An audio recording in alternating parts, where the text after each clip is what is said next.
नमस्कार दोस्तों, मैं रुपेश। आज हम RWO की जो न्यू बुक आई है गागर में सागर, आज हम उसको सॉल्व करने वाले हैं। आज हम पहला चैप्टर सॉल्व करेंगे, नंबर सिस्टम। ऐसे हम धीरे धीरे करके सारे चैप्टर को कंप्लीट करेंगे। तो चलिए शुरू करते हैं पहला क्वेश्चन। उससे पहले अगर आप इस चैप्टर का PDF चाहते हैं तो आप हमारे टेलीग्राम चैनल पर जाकर विजिट कर सकते हैं। वहाँ पे मैंने PDF डाल दिया है। मेरे टेलीग्राम चैनल का नाम है रुपेश RWO वाला, जो कि आपको दिख रहा होगा स्क्रीन पे। तो चलिए चलते हैं पहले क्वेश्चन की ओर।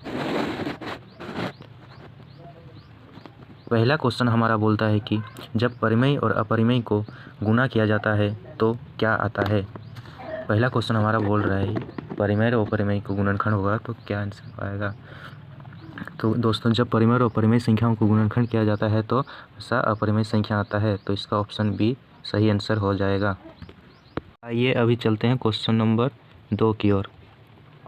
क्वेश्चन नंबर 2 बोलता है 2079.16385 में 7 का स्थानीय मान और 8 का स्थानीय मान का योग क्या होगा।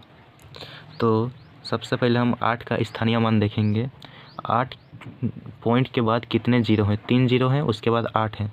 तो हम 8 का स्थानीय मान हो जाएगा यहाँ पर 0.0008, क्योंकि उससे पहले 3 डिजिट था 8 के पहले। अब 7 का स्थानीय मान देखेंगे।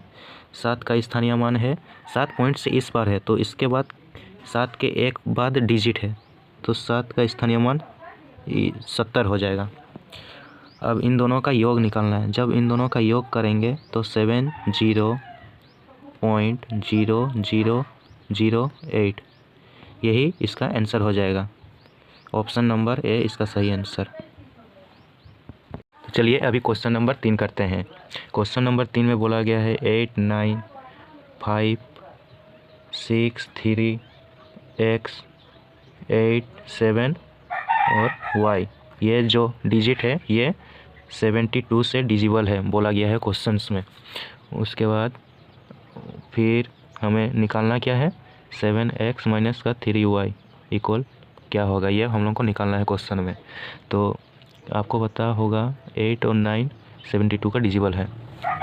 तो y का मान निकालने के लिए हम 8 का सहारा लेंगे, क्योंकि आखिरी का 3 अक्षर 8 से कटना चाहिए, तो इसके सहारे हम y का मान निकाल सकते हैं। तो y का मान निकालने के लिए हमें 8, 7 और y को 8 से डिजिबल करेंगे। 8 एकम 8 कट गया पूरा, फिर 7 लाएंगे तो y यहाँ पे हम लोग क्या देंगे जो 8 से कट जाएगा, तो हम यहाँ पे 2 दे देते हैं। 8 9 72 कट गया गाइज। तो अभी देख सकते हैं y की जगह हम लोग पे 2 दिए यहाँ पे, तो y का मान हम लोग का आ गया बराबर 2। अभी हम लोग को यहाँ पे x का मान निकालना होगा। x का मान निकालने के लिए क्या करना होगा, यहाँ पे हम लोग का आ चुका है 2, y के बराबर हो गया 2। x का मान निकालने के लिए हम लोग 9 का सहारा लेंगे। 9 का डिजिबिलिटी रूल कहता है कि सारे संख्याओं का योग 9 से कटना चाहिए, तो हम लोग सारे संख्याओं का योग ले लेंगे पहले। 8 9 17, 17 5 23, 23 6 29, 29 3 32, 32 8 40, 40 4 47, 47 2 49, इनका मान 49 आ गया। और x का जगह हम क्या दें कि 9 से डिवाइड हो जाए। 49 में हम लोग क्या जोड़ें कि 9 से डिवाइड हो जाए, तो 49 में हम लोग 6 जोड़ेंगे, x का बराबर 6 किलो। तो यहाँ पर x का बराबर 6 आ गया और y के बराबर यहाँ पे 2 आ गया। तो क्वेश्चन में हम लोग को पूछा क्या था, रूट में 7x माइनस का 3y। तो यहाँ पे करेंगे हम लोग रूट 7x, x का जगह यहाँ पे हम लोग का क्या था 6, तो गुना 6 माइनस उसके बाद यहाँ पे क्या 3y है, तो 3 और y का मान हम लोग का कितना था, यहाँ पे 2 था, तो गुना 2 रूट 7 6 42 माइनस का 3 दूनी 6 रूट 36 आ जाएगा। 36 का रूट कितना होता है 6, ये इसका आंसर हो जाएगा। चलिए अभी आगे बढ़ते हैं। नेक्स्ट क्वेश्चन बोलता है यदि 5 अंकों की संख्या 6 7 6 xy 3 7 और 11 से डिजिबल है तो हमें 3x माइनस का 5y, 3x माइनस का 5y बराबर क्या होगा, ये हमें निकालना है। क्वेश्चन में हमें ये बोला गया है। तो चलिए करते हैं। सबसे पहले हम 3, 7 और y का एलसीएम ले लेते हैं। जब इन लोगों का हम लोग एलसीएम लेंगे तो आ जाता है 2, 3, 1। अब जो है हमें निकालने के लिए x और y का मान हम इनको 2, 3, 1 को इससे डिवाइड कर लेंगे। चलिए करते हैं। 6, 7, 6 एक्स वाई की जगह हम वहाँ पे 0, 0 रख लेंगे। डिवाइड करते हैं अभी। 2, 3, 1 किस नाम में काटेंगे इसको, 2 में। 2 एकम 2, 2 तिया 6, 2 दूने 4, 1, 2 0 उतार लेंगे। फिर कितना में कटेगा, 9 में। एकम 9, 9 3 27, 9 दूने 18, 19, 20, 2 है। फिर 1 ये 0 है, फिर 6। अब हम फिर से यहाँ से 0 उतार लेंगे। अब हम इसके आसपास ले जाना है हमें। 231 को कितना मल्टीप्लाई करें इसके थोड़ा सा ज़्यादा हो जाए, तो 3 में मल्टीप्लाई करेंगे कितना आ जाएगा, 693 आ जाएगा। तो कितना ज़्यादा हो रहा है इससे, 693, 610 से कितना ज़्यादा हो रहा है, 83। इसका मतलब है 83 को अगर हम यहाँ पे डालें तो पूरा कट जाएगा 2, 3, 1 से। इसका मतलब एक्स वाई का मान ये रहा, एक्स और वाई मान का मान ये आ गया है। तो हमें क्वेश्चन में बोला क्या गया था, 3x माइनस का 5y का मान निकालना है। तो चलिए निकालते हैं। 3x माइनस का 5y, 3x हम लोग का कितना है, 3 और x, 3 8 24 माइनस 5y, 5 दिया 15। जब माइनस कर देंगे इनका आंसर आ जाएगा 9। यही इसका आंसर होगा। चलिए दूसरे क्वेश्चन की ओर चलते हैं।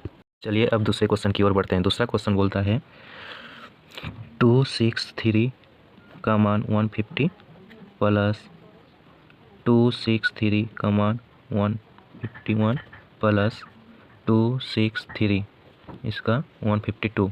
तो इनका इकाई अंक पूछा है, तो हम लोग कैसे निकालेंगे, सब में डिवाइड कर देंगे 4, 4 जो इकाई अंक सब है, मतलब फैक्टर सब जितना भी है 4, 4 में डिवाइड कर देंगे। ये 150 है तो 150 का 4 से डिवाइड करेंगे तो कितना आएगा, 4 तिया 12, 3 4 7 28, तो इसका आएगा 2। तो इसको 150 से डिविजल करने से शेषफल आएगा 2, और 151 को 4 से डिविजल करने से 4 तिया 12, 3 और 4 7 28, तो इसका आएगा 3। फिर 152 इसको 4 से डिविजल करने से इसका शेषफल आएगा 1। तो पहले का कितना आया, 2, तो 3 इसका 2 हो जाएगा फैक्टर, फिर प्लस है। फिर 151 का कितना आया था, 3, तो 3 का पावर 3 आएगा प्लस। फिर यहाँ पे 152 का कितना आया था, 1, तो 3 का पावर 1 हो जाएगा, 3 का पावर 1। 3 3 9, 3 9 9 तिया 27 प्लस 3 1 3। वही अभी इसका इकाई अंक पूछा गया था, 9 7 16, 16 और 3 कितना हो जाएगा 9, 19। इकाई अंक पूछा था तो हम लोग बस इकाई सभी निकालेंगे, इकाई अंक हो जाएगा हम लोग को 9। यही इसका आंसर।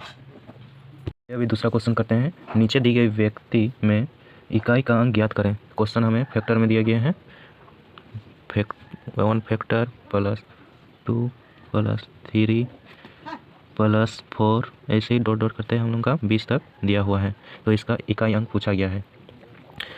तो चलिए करते हैं। 1 का 1 कितना हो जाए, जब तक 0 नहीं आ जाता है करते जाते हैं, जो फैक्टर दिया हुआ है 1 ही होगा इसका। तो फिर 2 का करेंगे, 2 गुना 1, फिर 3 का करेंगे, 3 गुना 2 गुना 1, 4 का करेंगे, 4 गुना 3 गुना 2 गुना 1, फिर अभी 5 का करेंगे, 5 इंटू 4 इंटू 3 इंटू 2 इंटू 1। इनका हम मान नहीं लिख रहे हैं, मान लिख रहे थे अभी। 2 3 दूने 6, 6 हो जाएगा।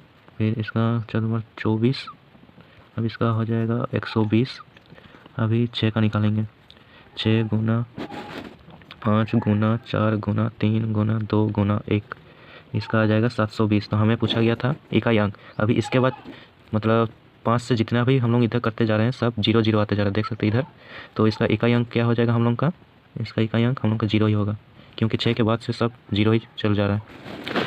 अगर 4 तक पूछे रहता तो इनको जोड़ कर देते। अभी 20 तक पूछा गया है, तो ये 6 के बाद से सब 0 ही आ रहा है, तो इसका इकाई अंक भी 0 ही होगा। क्वेश्चन 288 के कितने धनात्मक गुणनखंड है। सबसे पहले हम 288 का गुणनखंड निकालेंगे। 2 1 2, 2 2 4, 2 4, 2 72, 2 36 में कट जाएगा ये, 2 18, 2 9 3 3। तो 2 के कितने पावर आएंगे, 1 2 3 4 5, 2 के आएंगे 5 और 3 के 2, तो इनके धनात्मक गुणनखंड पूछे गए हैं। तो 2 का पावर है 5, तो 5 में हम लोग 1 जोड़ेंगे, इंटू है इंटू, फिर 3 का पावर है 2, धनात्मक करने के लिए 1 1 जोड़ा जाता है, तो इसमें 1 जोड़े, 2 में भी 1 जोड़ेंगे। अभी इधर हो गया 6 इंटू 3, इसका सही आंसर हो जाएगा धनात्मक गुणनखंड 18 आंसर। अगला क्वेश्चन, 1800 के सम गुणनखंड कितने होंगे? तो 1800 के गुणनखंड हम लोग निकालेंगे पहले। 2 900, 2 45, 225 में, फिर 5 4 20, 5 5 25, 5 9 3 2 3। तो इनका गुणनखंड निकाल लिया है। 2 का पावर यहाँ पे आ गया है 3 गुना 5 का पावर 2 और 3 का पावर 2। तो जब भी सम गुणनखंड की बात करें तो जो विषम है फैक्टर, मतलब जो मान है ऊपर में विषम, उनको वही लिखने देंगे। जैसे यहाँ पे 3 है तो 3 ही लिखेंगे, और यहाँ पे सम है तो इसमें 1 1 जोड़ देंगे। 3 यहाँ पे भी सम संख्या है, पावर में जो सम संख्या है उसमें भी 1 जोड़ेंगे। अगर पावर में विषम है तो उसमें वही लिख देंगे। तो 3 3 9 9 3 27, ये इसका आंसर आ जाएगा। आइए दूसरा क्वेश्चन देखते हैं। क्वेश्चन नंबर 13, 336 के सभी गुणनखंडों का योग ज्ञात करें। तो 336 का सबसे पहले गुणनखंड करेंगे हम लोग। 290, 245, 5 9 3 3। तो अभी हम लोग फैक्टर लिखेंगे। 2 का पावर कितना आएगा 3, फिर 5 का पावर 1 और 3 का पावर 2। तो सब में पावर जितना जितना 1 जोड़ देंगे। जैसे कि 2 का पावर 3 है तो 2 का पावर यहाँ पे 4, 5 का पावर 1 है तो 5 का पावर 2, और 3 का पावर 2 है तो 3 का पावर 3। अब इनको जोड़ेंगे। जैसे कि 2 का पावर 4 है तो 4 बार लिखेंगे इसको। 1, फिर 1 2 में 2, 2 2 में 4, 4 होगा, और 4 2 में 8, इसका आ गया ये। अब इसका निकालेंगे। 2 बार निकला होगा पहले इसका। 1 आएगा, फिर 1 गुना 5 5 हो गया। जब भी गुणनखंडों का योग करने बोलेगा तो 1 1 ऐसे करके जोड़ना होता है। फिर 3 का निकालेंगे। 1 हो गया, 1 गुना 3, फिर 3 बोला है तो 3 बार ही करेंगे। 3, फिर 3 गुना 3 9 आ गया। अब इनको जोड़ेंगे। इनको जोड़ते हैं तो 15 आता है, फिर इनको 6, फिर गुना 9 3 12 और 1 13। इनका जब इंटू करते हैं तो आएगा 1170। यही इसका आंसर है गुणनखंडों का योग। क्वेश्चन अभी हम लोग देखेंगे। एक संख्या y को 225 से विभाजित करने पर शेषफल 33 बचता है। वही संख्या जब 15 से विभाजित किया जाता है तो शेषफल z बचता है। तो z का मान ज्ञात करें। तो हम लोग 33 को ही मान लेते हैं। 33 को ही हम लोग मान लेते हैं। जो शेषफल बचता है उसी को मान लीजिए। किससे भाग देना है? 15 से। तो चलिए 33 को जो है वो 15 से भाग देना है। तो 15 से भाग देने पर कितना शेषफल आएगा वही बोला। 15 दूनी 30, 3 आ रहा है। शेषफल में जो दिया रहता है 33, उसी को करके देखिए वही आंसर आ जाएगा। तो शेषफल हम लोग का कितना बचा? 3। यही आंसर करते हैं। अगला क्वेश्चन बोलता है, वही सेम क्वेश्चन है गाइस, देख सकते हैं। जब किसी संख्या को 17 से विभाजित किया जाता है तो शेष 6 बचता है। जब उसी संख्या के वर्ग को 17 से विभाजित किया जाता है तो शेषफल प्राप्त क्या होगा? तो वही बोला गया है, जब 17 से विभाजित किया जाता है तो शेषफल 6 बचता है, और उसी के वर्ग को मतलब 6 के वर्ग को मतलब कितना होगा? 36। 36 के वर्ग को जब मतलब 36 को जब 17 से विभाजित किया जाता है तो उसका शेषफल क्या होगा? वही सेम क्वेश्चन है। 17 दूनी 34, तो इसका शेष कितना आ गया? 2। तो यही आंसर। बढ़ते हैं। अगला क्वेश्चन बोलता है, संख्या 1 3 5 7 9 11 13 डॉट डॉट मतलब 101 को परस्पर गुना किया जाता है, मतलब लगातार गुना किया जाता है, तो गुणनफल के दाईं ओर अंत में शून्यों की संख्या क्या होगी? मतलब 1 3 5 7 9 11 13 101 तक गुना किया जाता है सबको, तो अंत में जो संख्या होगा दाहिनी तरफ उधर शून्य की संख्या क्या होगी?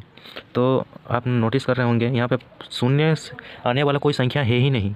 मतलब देख सकते हैं, अगर 5 है, यहाँ पे कोई सम संख्या नहीं है जो कि शून्य बना सकता है। जैसे 4 होता तो यहाँ पे 20 10 बन सकता था, लेकिन यहाँ पे विषम संख्या ही है, सम संख्या एक भी नहीं है, तो यहाँ पे शून्य की संख्या 0 हो जाएगी, शून्य एक भी नहीं होगा। यही इसका आंसर है। अगला क्वेश्चन की ओर बढ़ेंगे। Question number 19। नंबर सिस्टम में 20 क्वेश्चन थे, ये होगा इसके बाद और एक आखिरी क्वेश्चन होगा। इसी तरह हम गागर में सागर बुक की पूरी चैप्टर कंप्लीट कर लेंगे। हमारे इस चैनल के माध्यम से बने रहें, और अगर इस PDF चाहिए इस चैप्टर का तो मेरे चैनल ये टेलीग्राम ग्रुप में ज्वाइन हो सकते हैं। टेलीग्राम चैनल का लिंक मेरे डिस्क्रिप्शन में दिया हुआ है। तो चलिए क्वेश्चन की ओर बढ़ते हैं। भाग के एक प्रश्न में भाजक और भागफल का 9 गुना है और शेषफल का 7 गुना है। यदि शेषफल 45 है तो भाज्य कितना होगा। तो पहले देखते हैं भाजक और भाज्य इसको बोलते हैं और भागफल इसको भागफल, और शेष जो यहाँ पे बचता है उसको शेष बोलेंगे। ठीक है, अभी क्या बोले, शेष हम लोगों का कितना है 45, शेष हम लोगों का है 45 और बोला गया है भागफल का 9 गुना है कौन, भाजक, भागफल का 9 गुना है और शेषफल का 7 गुना, मतलब भाजक शेषफल का 7 गुना, 45 गुना 7, यहाँ पे जितना 45 गुना 7 कितना हो जाएगा हम लोग का 7, 7 5 35, 7 4 28 30, मतलब भाजक हम लोग का 315 हो गया और भागफल का 9 गुना, मतलब 315 को हम लोग 9 से डिवाइड कर देते हैं तो आ जाता है हम लोग का 35। ये आ गया भाजक, भागफल और शेषफल आ गया हम लोग का। तो हम लोग को पूछा क्या गया था, भाज्य, ये पूछा है। तो भाज्य बराबर क्या होता है, भाज्य बराबर, सॉरी गाइस, भाज्य बराबर भाजक इंटू भागफल, भागफल प्लस शेषफल। तो भाजक हम लोग का कितना है 315 गुना भागफल कितना है 35 प्लस शेषफल कितना है हम लोग का 45। तो इंटू कर देते हैं इनका, पहले कितना आएगा, तो इनका आ गया हम लोग का 11025 प्लस 45, इनका प्लस कर लेते हैं 11070, इसका ये आंसर हो जाए। भाज्य हम लोग का आ गया 11070, ये इसका आंसर होगा। चलिए आखिरी क्वेश्चन की ओर बढ़ते हैं। क्वेश्चन नंबर 20, आखिरी क्वेश्चन क्या बोल रहा है देखते हैं। 2 अंकों की एक संख्या जब 36 में जोड़ दिया जाता है तो उस संख्या के अंक आपस में अदला बदली हो जाते हैं। संख्या का दहाई अंक का आधा हो जाता है तो वह मूल संख्या ज्ञात कीजिए, यह बोला गया हमसे। तो इसको ऑप्शन वाइज करेंगे हम लोग, ऑप्शन वाइज करेंगे। ऑप्शन ए हम लोग पहले लेंगे, पहले 84 और 36 जोड़ दिया जाता है तो बोलते हैं, इनको अगर जोड़ते हैं 6 4 10 8 3 2 1 11 110 हो जा रहा है। तो ये 3 अंक हो जा रहे हैं। वहाँ पे क्वेश्चन में साफ साफ बोला गया है कि 2 अंकों की संख्या होनी चाहिए, तो ये 84 ये नहीं होगा, गलत। ऑप्शन नंबर बी लेके देखते हैं। ऑप्शन नंबर बी है 48 और 36 जोड़ते हैं, 8 से 14 7 और 1 8, तो ये 2 अंक आ रहा है। और क्वेश्चन में बोला गया है संख्या आपस में अदला बदली हो जाते हैं, जैसे यहाँ पे 4 8 था, यहाँ पे 8 4 हो गया है, तो ये होने की आशंका है। देखते हैं संख्या का दहाई अंक का आधा हो जाता है, जैसे देखिए ये 4 8 है तो ये 8 4 हो गया, इसका आधा हो गया, तो इसका आंसर यही होगा। संख्या अदला बदली हो गया, 4 8 था 8 4 हो गया और इसका आधा हो गया, 8 का आधा हो गया 4, तो ये होगा ऑप्शन नंबर बी इसका सही आंसर, मतलब 48 सर हो जाएगा। दोस्तों आज का ये चैप्टर ख़त्म होता है। अगर ऐसे ही और भी वीडियो देखना चाहते हैं तो हमारे चैनल में बने रहे और मेरे टेलीग्राम चैनल में जाके PDF डाउनलोड कर सकते हैं। मेरे टेलीग्राम चैनल का नाम है RWA वाला। धन्यवाद दोस्तों, थैंक यू सो मच इतना दूर तक हमारा वीडियो देखने के लिए। मिलते हैं अगले एपिसोड में LCM SCF के साथ।